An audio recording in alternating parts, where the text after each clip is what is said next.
은혜 받으실 하나님의 말씀은 시편 118편입니다.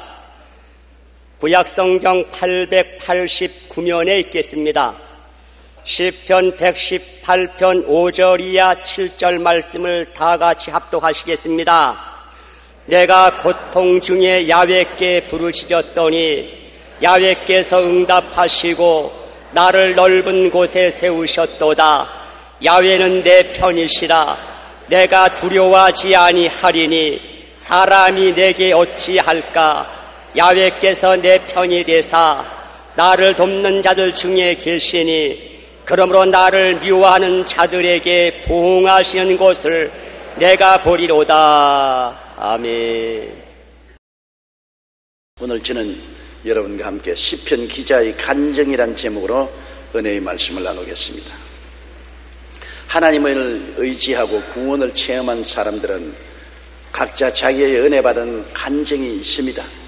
어떤 간증은 대단하고 어떤 간증은 단순할지라도 예수 그리스도를 만난 체험담이 있는 것입니다. 평탄한 신앙생활보다는 거센 삶의 풍랑을 당한 사람일수록 하나님의 역사를 더 생생히 체험할 수 있는 것입니다. 밤을 지나온 사람이 빛에 대한 증거를 뚜렷이 할 수 있습니다. 목이 말라본 사람이 물맛을 역력하게 증거할 수 있습니다. 험한 길을 걸어온 사람이 평탄한 길에 섰을 때 행복과 기쁨을 절실하게 체험하고 증거할 수 있는 것입니다. 고난은 그 당시에는 괴롭지만은 지나고 보면 그 은혜가 증거될 수 있습니다. 세계적인 역사학자인 아놀드 토인비 박사는 역사의 발전 과정을 도전과 응전이라는 개념으로 설명했습니다. 한 문명이 발전하기 위해서는 적당한 도전, 즉 적당한 자극, 고난이 반드시 필요하다는 말인 것입니다. 우리 조상들은 어릴 때 고상은 사서 한다는 말이 있습니다. 영국 속담에도 항상 햇빛만 비치면 사막이 된다는 말이 있습니다. 고난은 그 당시에는 괴롭지만 지나고 보면 큰 은혜의 증거가 되는 것입니다. 오늘 이 글을 적은 시편 기자는 큰 고난 중에 하나님께 계시를 받고 은혜를 받아서 이 성경을 기록한 것입니다. 첫째로 그가 말하기를 내가 고통 중에 야훼께 부르짖었더니 야훼께서 응답하시고 나를 넓은 곳에 세우셨다고 증거하고 있는 것입니다. 고통 중에 야훼께 부르짖으니 야훼께서 응답하셨다. 그 말은 고통을 당하기 전에는 안 부르짖었다는 것입니다. 편안할 때는 하나님께 부르짖지 않고 그냥 무심하게 생활을 했다는 것입니다. 그러나 그가 고통을 당할 때 하나님께 부르짖었다는 것입니다. 고통이 하나님께 부르짖게 만드는 자극제가 된 것입니다. 육체적, 환경적 고통은 결과적으로 마음의 고통이 됩니다. 사람은 마음을 가지고 있는 존재이기 때문에 모든 육체나 환경의 고통이 결국에는 마음의 쓴 물을 마시게 되고 마음이 고통스럽게 되는 것입니다. 고통은 삶의 터전, 명예, 생명을 빼앗길 것이라는 마음의 불안과 공포로 나타납니다. 이 공포는 어떤 때는 마음의 지옥불같이 타오르기 시작하는 것입니다. 그 고통이 얼마나 그렇기에 고통 중에 하나님께 부르짖는다고 말한 것입니다. 그냥 소곤소곤 말한다고 말하지 않았습니다.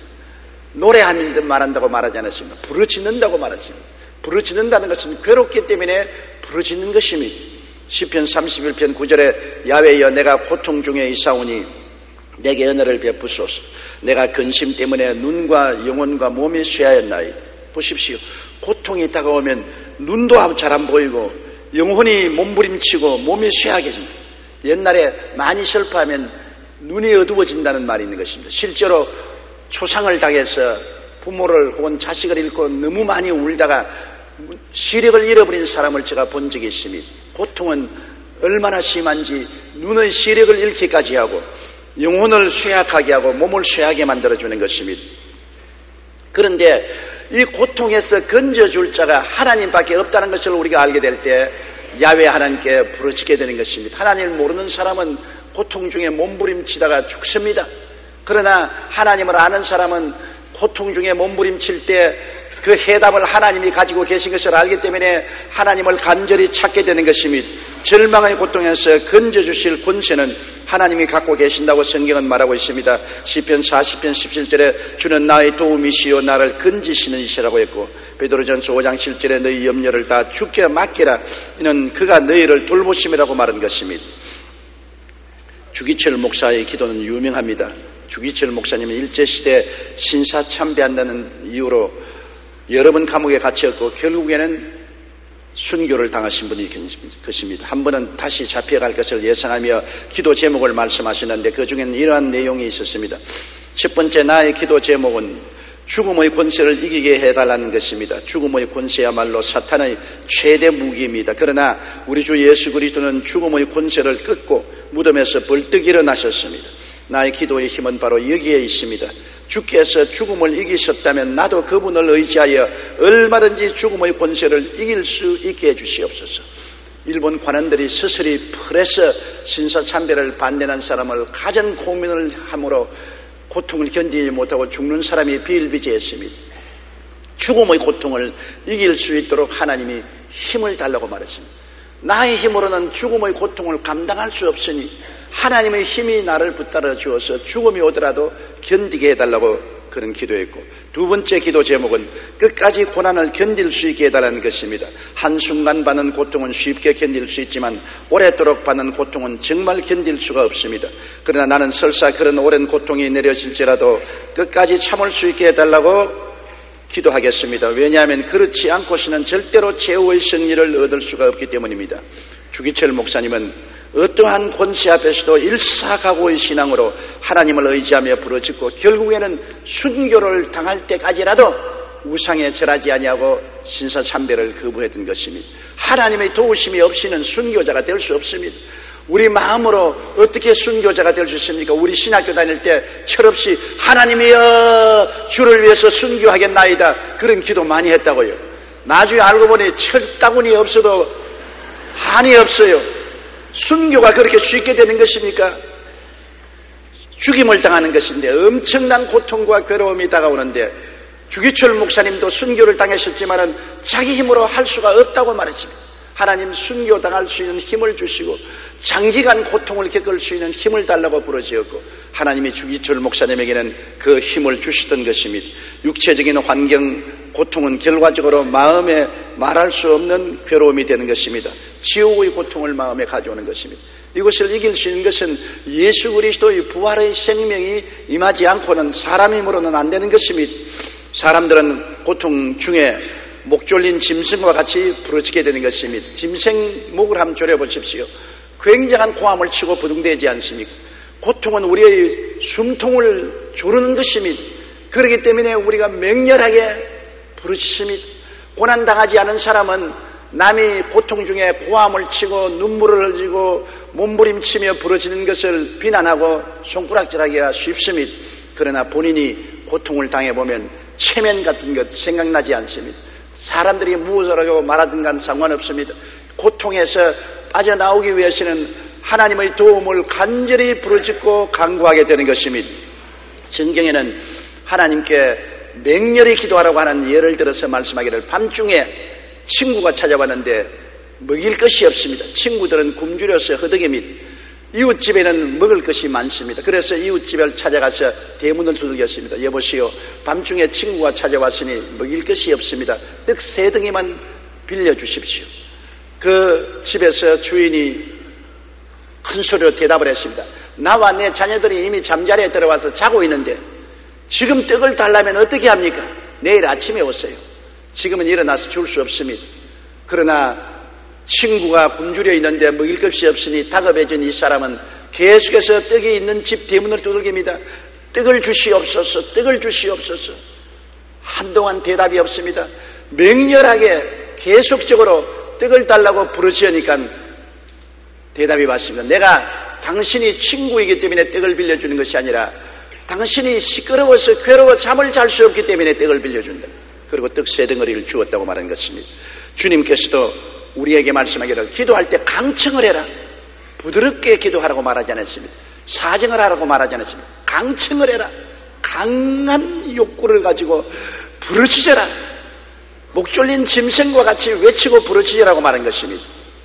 또한 기도는 엄청난 인내를 가지고 부르짖어야 됩니다. 한 도시에 재판관이 있는데 불의를 당한 과부가 이 재판관에게 나와서 나의 억울한 사정을 해결해 달라고 했습니다. 이 재판관은 하나님도 두려워하지 않고 사람을 무시하는 사람인데 이 불쌍한 과부, 세상이 다 무시하고 멸시하는 여자의 부르짖음을 쉽게 들어주려고 하지 않았었습니다. 그러나 이 여자는 끝없는 인내를 가지고 봄, 여름, 가을, 겨울 할 것이 없이 계속 부르십니다.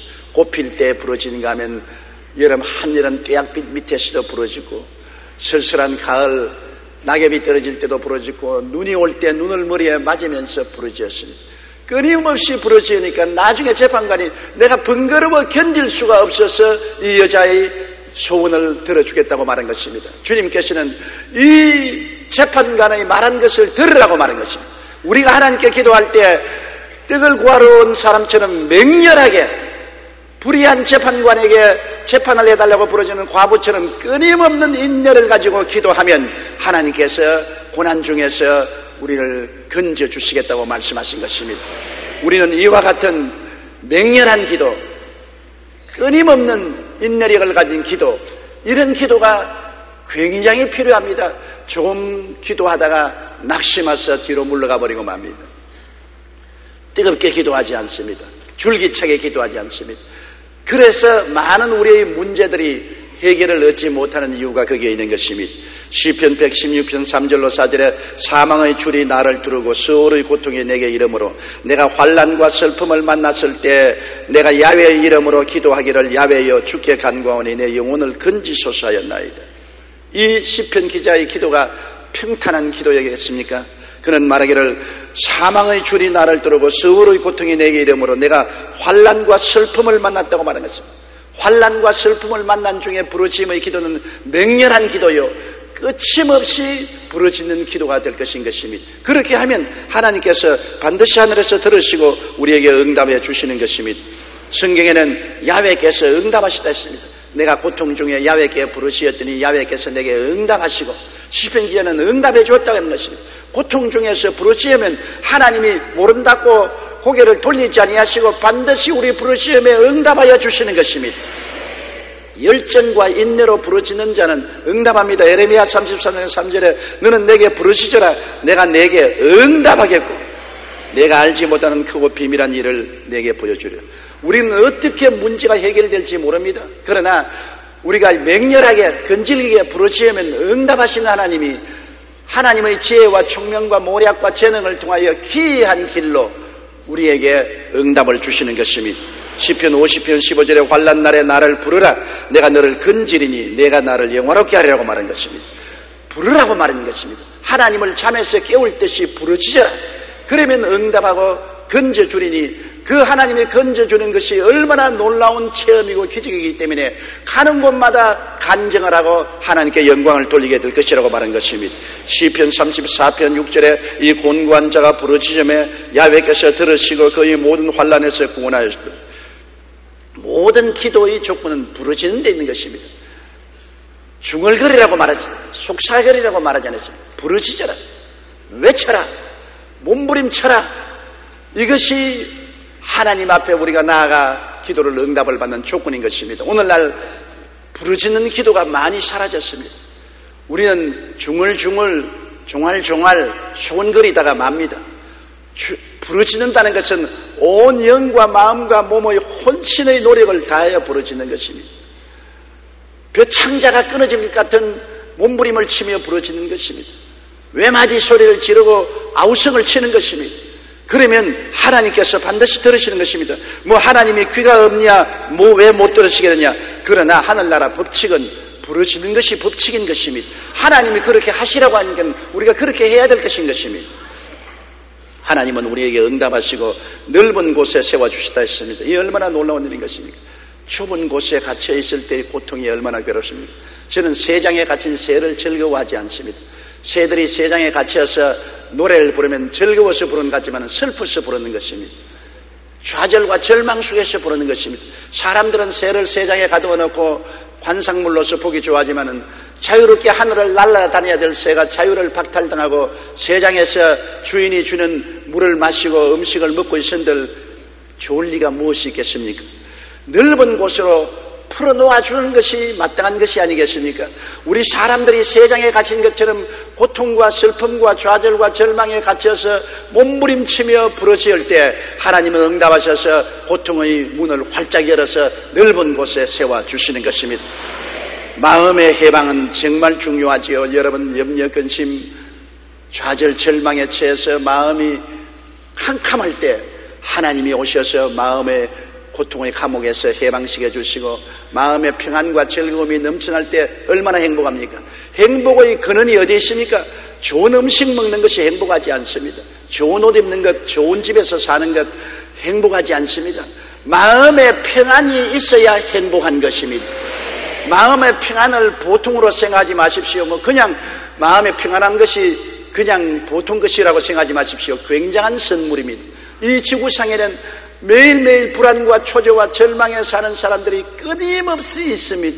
그런데 우리는 마음이 편안하고 평안한 마음으로 아침에 일어나고 평안한 마음으로 하루에 살고 잠자리에 평안하게 들어갈 수 있다는 것은 넘치는 행복의 조건인 것입니다.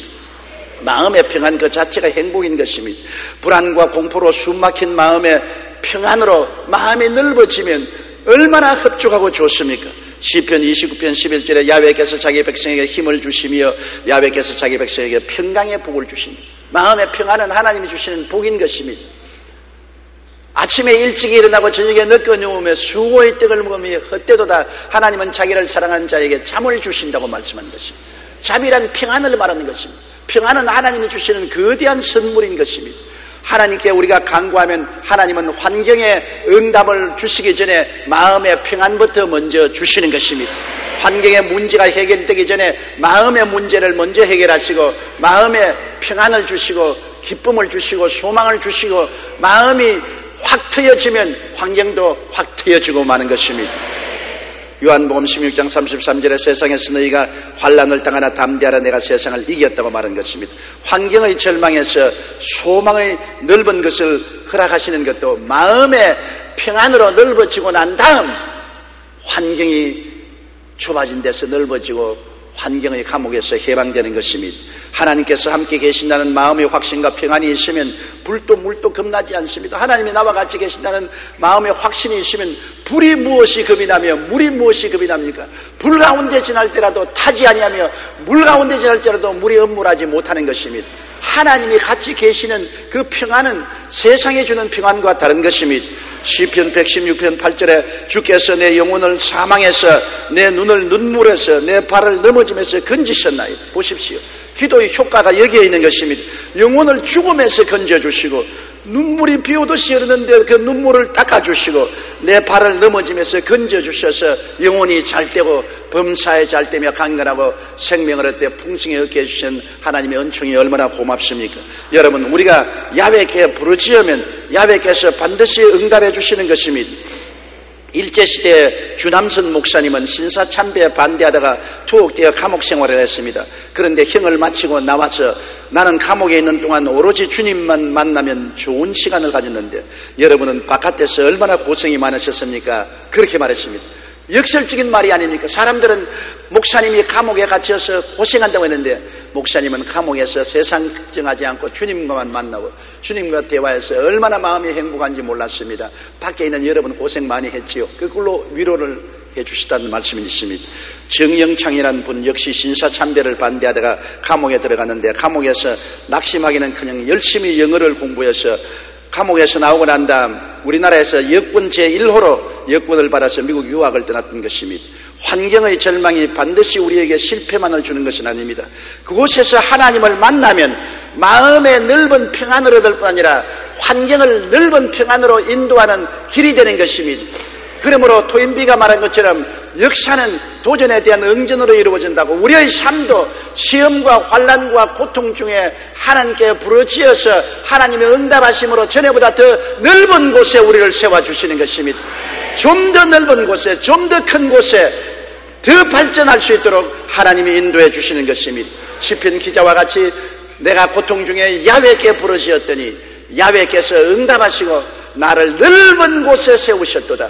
여러분, 그 넓은 곳에 세움을 받기 위해서는 고난을 통해서 부르짖어 응답을 받는 체험을 해야만 되는 것입니다. 그렇기 때문에 고난은 반드시 우리에게 나쁜 것이 아니라 더 큰 유익을 주기 위해서 온다는 것을 알아야 되는 것입니다. 두 번째, 이 시편 기자는 말하기를 야훼는 내 편이시라. 내가 두려워하지 아니하리니 사람이 내게 어찌할까.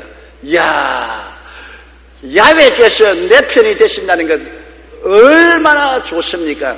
저는 어릴 때 어느 곳에 가든지 어머님이 같이 계시면 마음이 아주 든든하고 좋아요. 시골 우리 집에서 저 골짜기를 떠나서 옹달샘에 있습니다. 옹달샘에 물을 기르러 갈 때는 상당히 겁이 납니다. 그때는 산림이 울창했기 때문에 여우도 있고 산새들도 무섭게 퍼덕거렸습니다.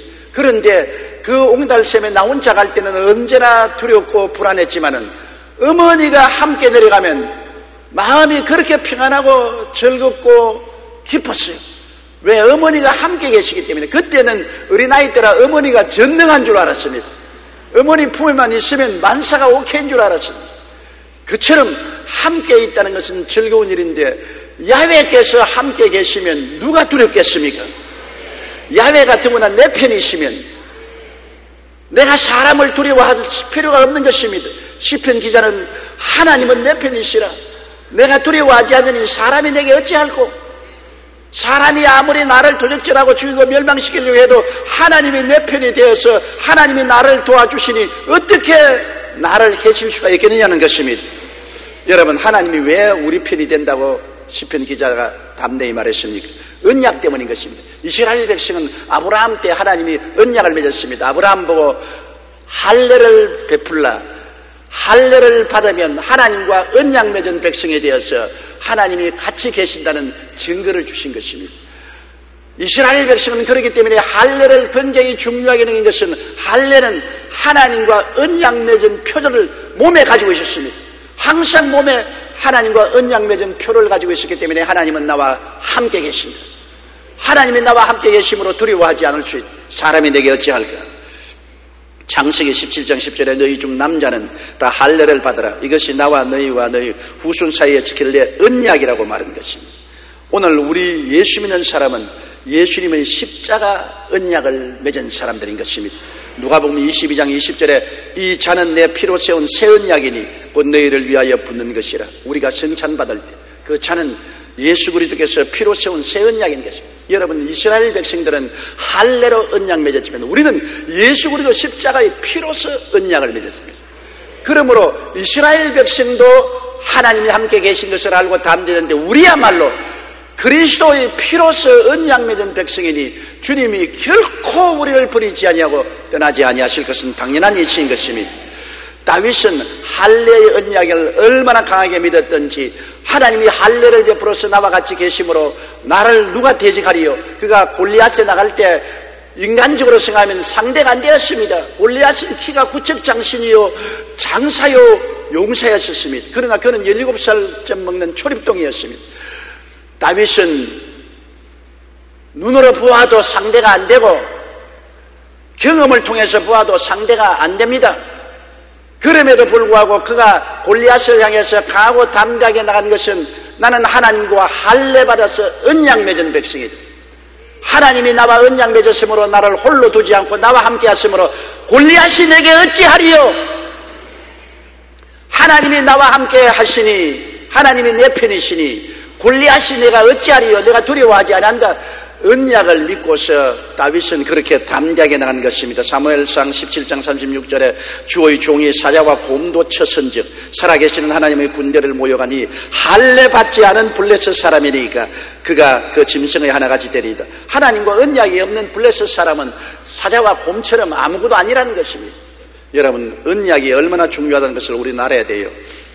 우리는 예수 그리스도의 피를 통해서 언약 맺은 사람들이기 때문에 항상 하나님이 우리와 같이 계신다는 것을 생각하고 바라보고 믿고 입으로 시인하고 찬양해야 될 것인 것입니다.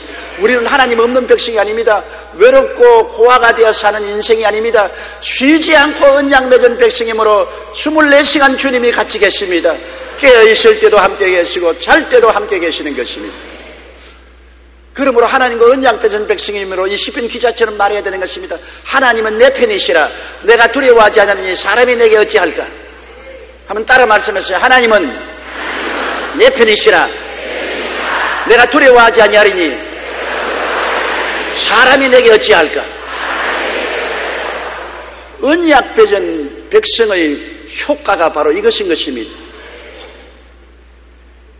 양피 가지고 올 빼은 할례의 언약을 맺은 이스라엘 백성도 그 언약을 믿고 나가는 사람은 하나님이 같이 했는데, 하물며 그 아들 예수 그리스도의 십자가의 보배로운 피를 믿음으로 언약을 맺은 우리들이 하나님을 의지하고 다 강하고 담대하게 나가지 못한다면 수치스러운 일인 것입니다. 여러분, 우리가 매일매일 같이 기도할 것은 하나님이 내 편이신데 내가 하나님 편이 되게 하여 주시옵소서. 하나님이 내 편이시면 나도 하나님 편이 되기 위해서 노력해야 될 것 아닌 것입니까? 내가 하나님을 믿고 순종해야 하나님 편에 설 수 있습니다. 하나님은 예수 그리스도를 통해서 내 편에 서 계신 것입니다. 그런데 내가 하나님을 자꾸 멀리하면 안 되지 않아요? 믿고 순종하여 내가 하나님 편에 있고 하나님이 내 편에 있으면 하나님과 나와 손잡고 나가는데 무엇을 두려워할 것입니까? 어떠한 대적도 우리를 감당할 수 없는 것입니다.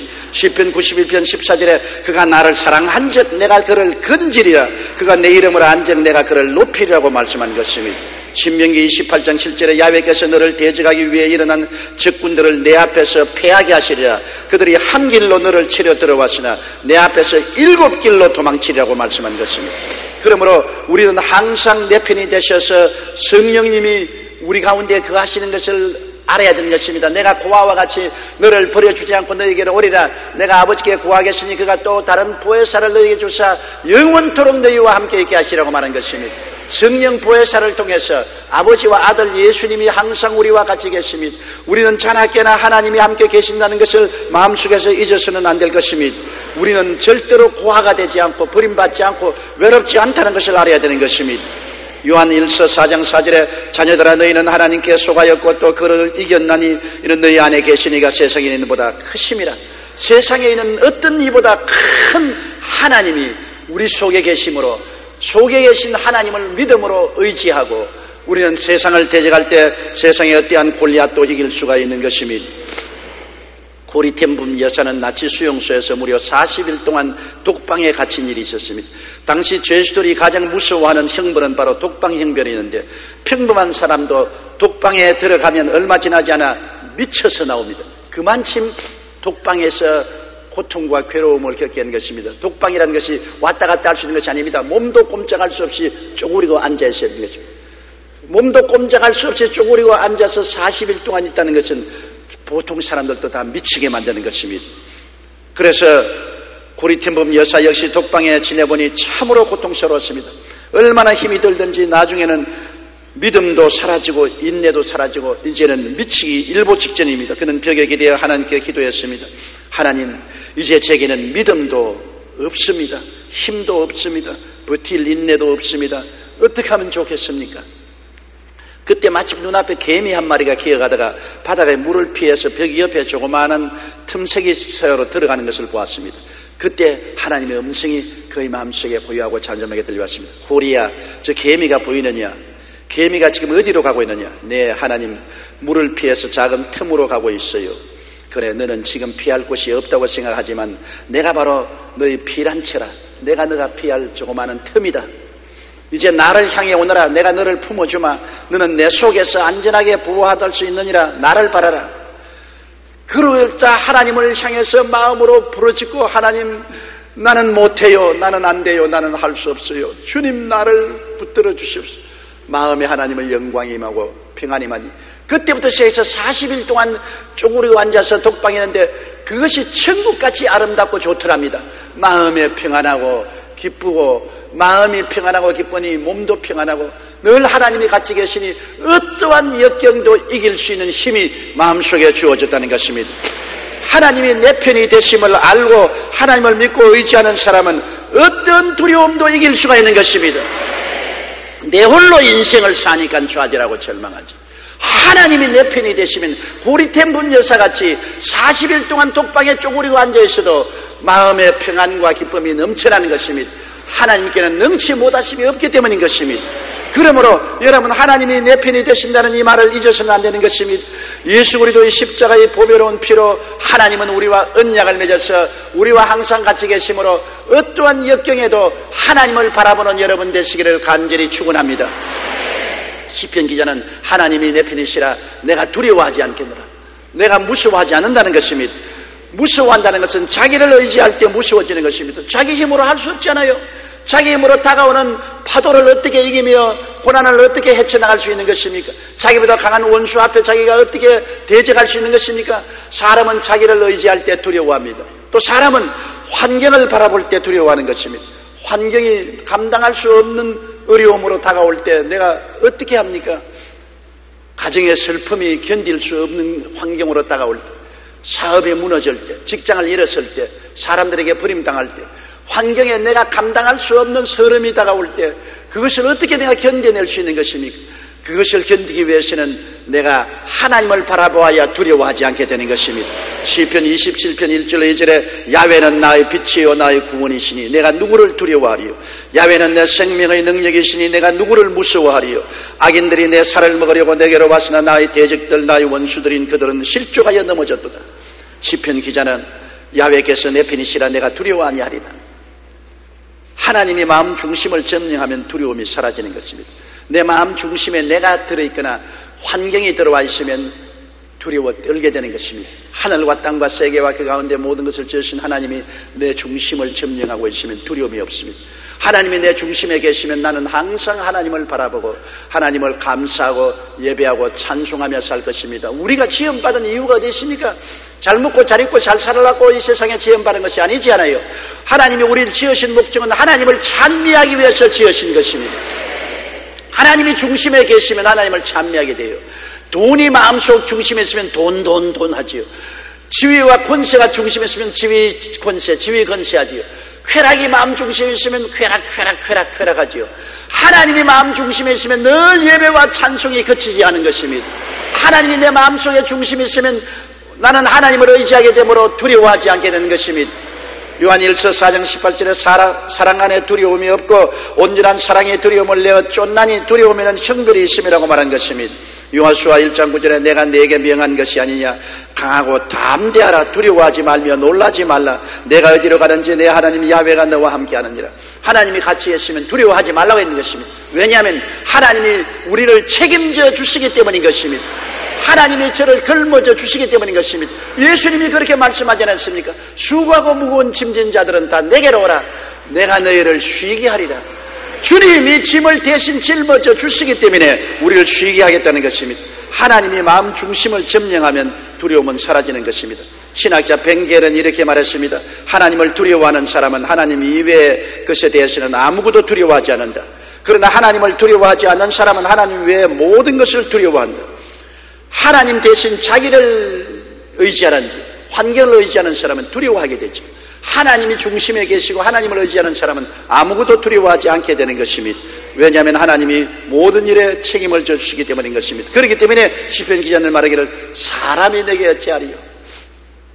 하나님께서 내 편이 되사 나와 함께 계시면 내가 두려워하지 않으면 사람이 내게 어찌하리요?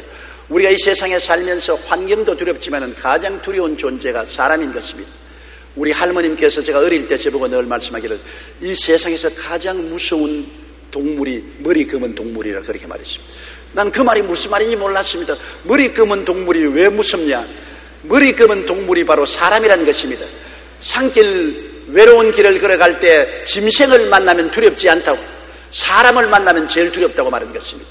오늘 세상에 사람이 얼마나 무섭습니까?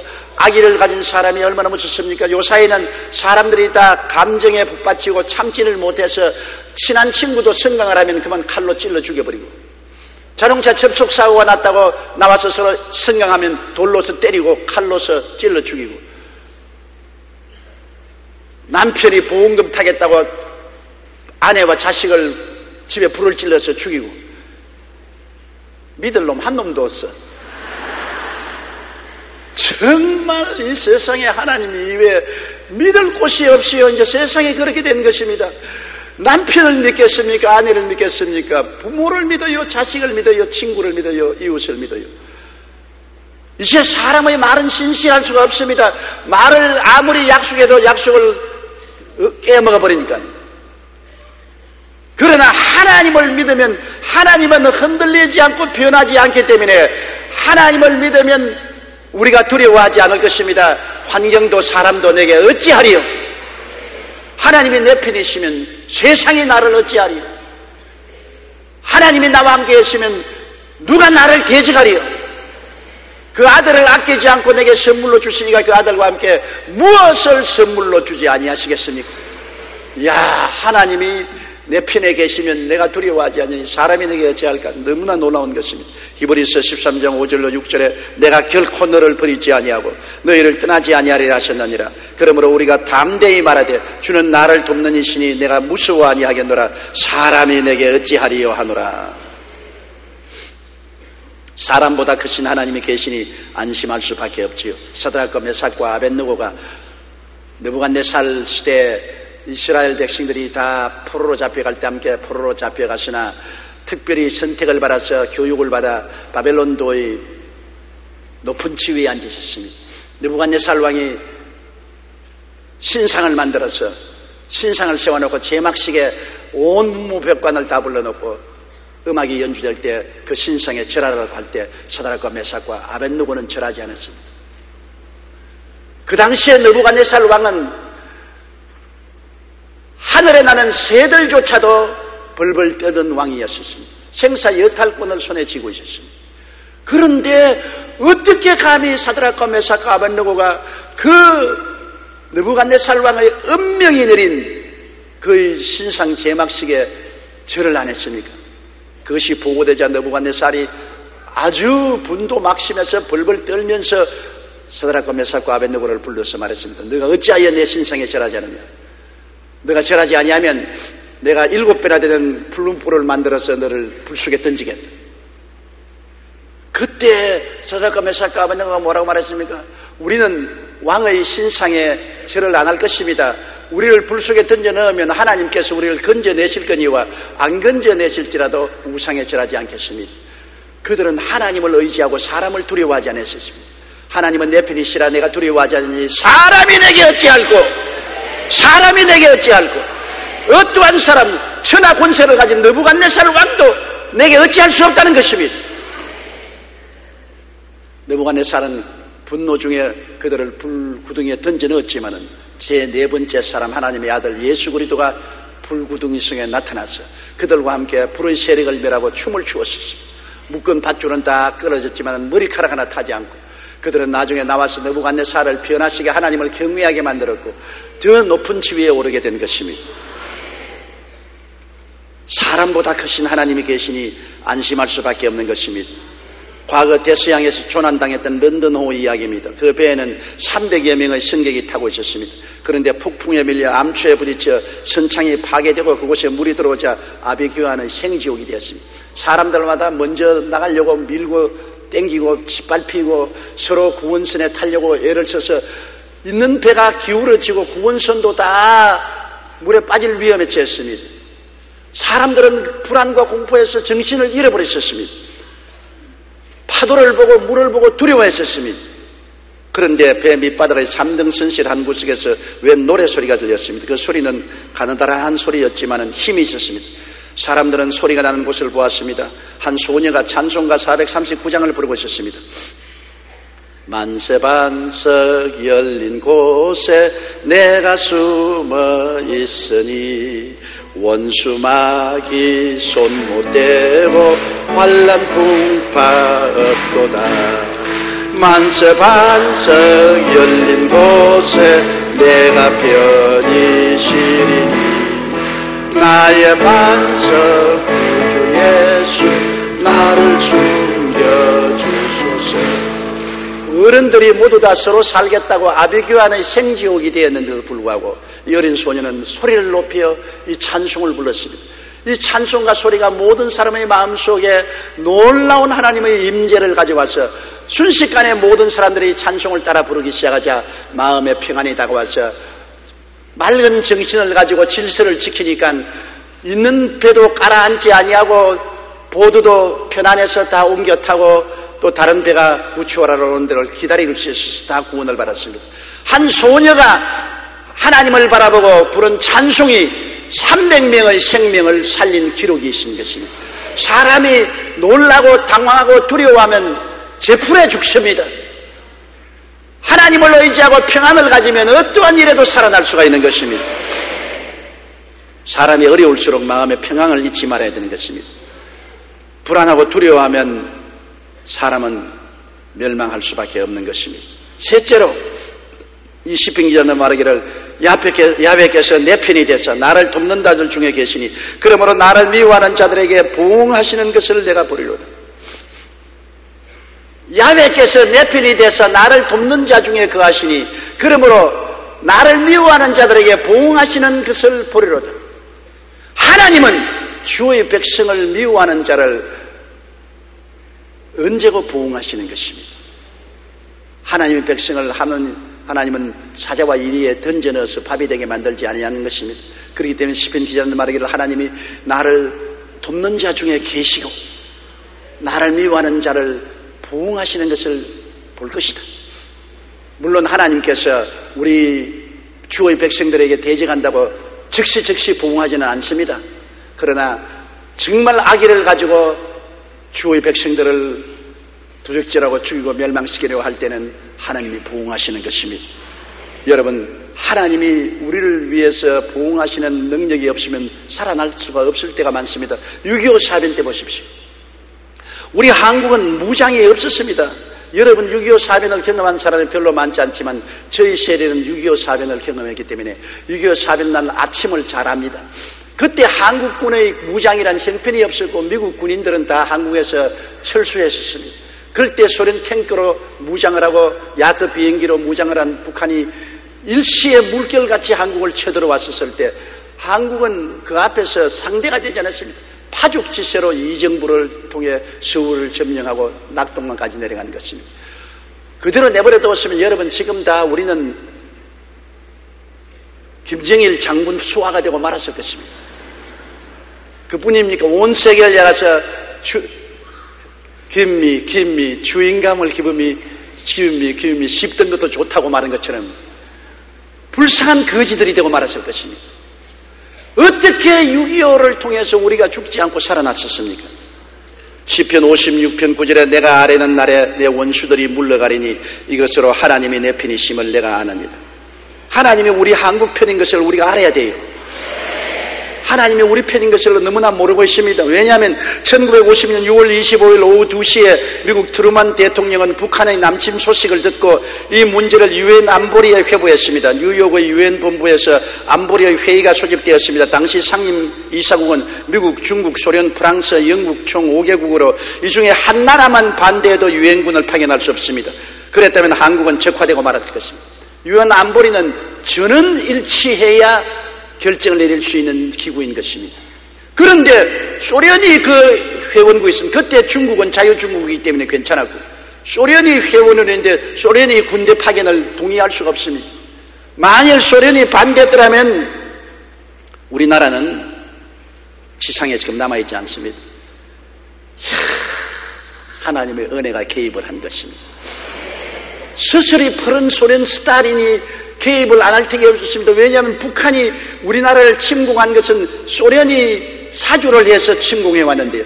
소련이 김일성이 보고 가라, 좋다, 탱크도 대주고 비행기도 대줄 거니 가라고 했는데 그 소련이 안보리에서 거부해버리면 미국과 유엔군은 참전하지 못하고 우리는 북한의 공산주의 수하에 들어가고 말았을 것입니다.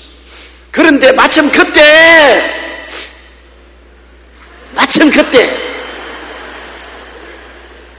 바로 6월 25일 바로 그때 그 한 주일에 스탈린이 휴가를 떠났었습니다. 그는 휴가를 떠나면서 뭐라고 말했냐면 일절 내게 전화도 하지 말고 나는 주말 휴가를 떠나기 때문에 귀찮은 전화는 원치 않는다. 어느 놈도 전화만 하면 가만 안 두겠다 그랬습니다. 이게 하나님의 기적입니다. 스탈린이 꼭 6월 25일 그 주간에 휴가를 떠났습니다. 보통 휴가를 떠나더라도 급한 일이 있거든 내게 연락하라고 할 것인데 이번에는 스탈린이 가면서 엄명을 내렸습니다. 어떤 일이 있어도 내게 전화하지 마라. 전화하는 놈은 가만 안 두겠다. 그런데 유엔 안보리가 소집되어서 한국에 파병을 해야 되느냐 안 해야 되느냐 결정을 하는 그 순간에 유엔 안보리 소련 대사인 제이콥 말리크는 발을 동동 굴렀지만은 전화를 두고 스탈린에게 보고를 못합니다. 전화를 들었다가 놓았다가 들었다가 놓았다가 전화를 들어서 말을 하다가는 큰일 날 것이고 안 한다면 또 큰일 날 것이고 아주 제이콥 말리크가 말이 아니었습니다. 그런데 유엔 안보리가 소집되고 안보리에 회부하니까 말리크는 그냥 퇴장해버렸습니다. 가부표를 던지지 않았습니다. 그래서 소련 없는 만장일치의 가결이 되어서 유엔군이 파견이 되고 한국이 살아난 것입니다. 이것을 기억하십시오. 하나님은 불가능을 가능케 하시는 것입니다. 절대 불가능입니다.